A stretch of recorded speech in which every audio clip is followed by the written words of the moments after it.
일반적으로 2.1명을 밑돌면 저출산 국가로 분류하며 2023년 기준 한국의 출산율은 0.78명으로 세계 최하위의 저출산 국가입니다.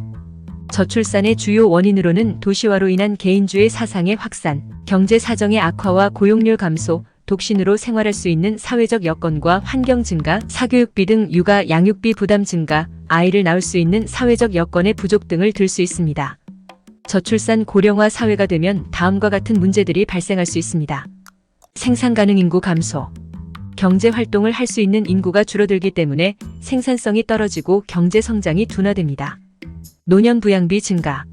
노인 인구를 젊은 층이 부양해야 하기 때문에 국민들의 부담이 커집니다. 복지 비용 증가. 노인 복지시설, 의료시설 등의 수요가 증가하면서 복지 비용이 증가합니다. 국가 소멸 위기. 인구 감소로 인해 국가의 존립이 위협받을 수 있습니다.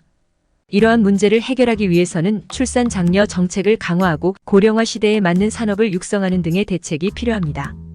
보건복지부와 보건사회연구원이 조사한 자녀 1인당 양육비용은 2012년 기준으로 영아기부터 대학교까지 총 3억 896만 원이었으며 2017년에는 3억 9,670만으로 예상했습니다. 2022년 기준으로는 4억 8억만 원 정도로 추정되고 있으며 금융권에서 조사한 자녀 1인당 양육비용은 2012년 기준으로 3억 896만 원에서 10년이 지난 현재 기준으로 추정하면 자녀 1인당 양육비용은 5억 시대가 도래했다고 추정하고 있습니다. 이는 가구의 소득과 학력이 높을수록 농어촌보다 도시지역에 사는 경우에 자녀 1인당 양육 지출 비용이 많았으며 자녀 연령을 영유아, 초등학생, 중고등학생, 대학생 이상으로 나눠서 해당 시기 자녀가 있는 가구를 상대로 연령별 지출 비용을 추가로 분석한 결과입니다. 대한민국 통계청이 매년 노인의 날 10월 2일에 맞추어 작성하는 고령자 통계에 따르면 2023년 한국 내 만 65세 이상 고령 인구는 950만 명이며 이는 전체 인구의 18.4%에 해당합니다. 향후 계속 증가해 2025년에는 전체 인구의 20.6%가 돼 한국은 국민의 20% 이상이 65세 이상인 초고령 사회로 진입할 것으로 전망됩니다. 65세 이상의 고령자 인구 1000만 돌파가 눈앞에 있으며 이에 따라 노인 한 명이 65세부터 90세까지 평균적으로 써야 하는 총 비용은 개인의 생활 수준, 건강 상태, 주거 환경 등에 따라 다를 수 있습니다.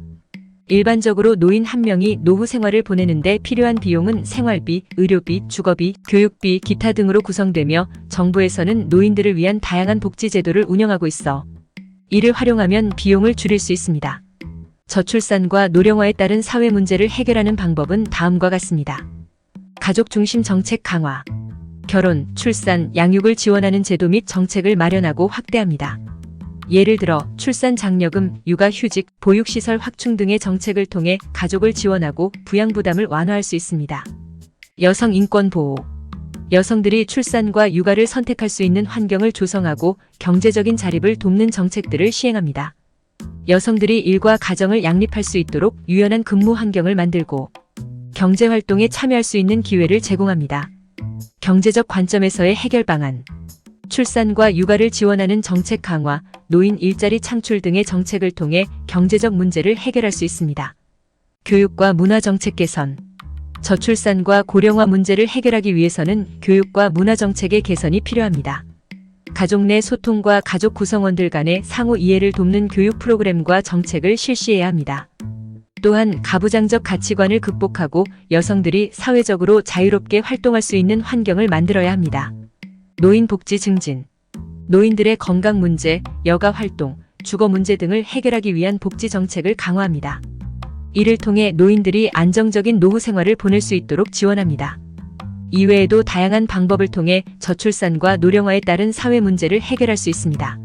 자식을 낳아 기르는 것은 기쁨이고 노인을 공경하고 봉양하는 것도 기쁨이라는 국민들 모두의 공감을 얻으려면 어떤 노력을 해야 할까요?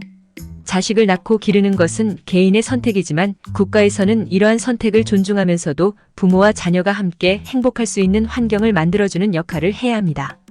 이를 위해서는 다음과 같은 노력이 필요합니다. 보육시설 인프라 구축. 보육시설의 부족이나 대기시간 등의 문제를 해소하기 위해 정부나 지자체에서는 보육시설 인프라를 지속적으로 개선해 나가야 합니다. 또한 보육교사의 역량 강화와 근로조건 개선 등을 통해 질 높은 보육 서비스를 제공해야 합니다. 자녀 양육비 지원. 자녀 양육비는 많은 가정에서 부담스러운 요소 중 하나입니다. 따라서 정부나 지자체에서는 자녀 양육비를 지원함으로써 부모의 경제적 부담을 덜어줄 수 있습니다.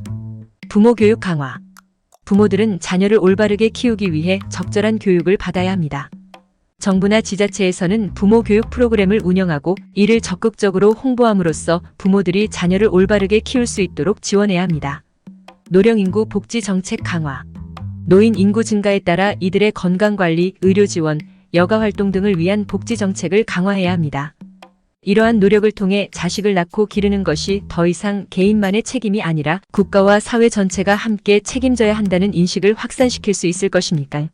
저출산과 고령화 문제는 사회 전반적인 문제로서 해결책도 국가나 지역사회 차원에서의 정책 및 제도 개선과 함께 이루어져야 하지만 개인적인 노력 또한 매우 중요합니다.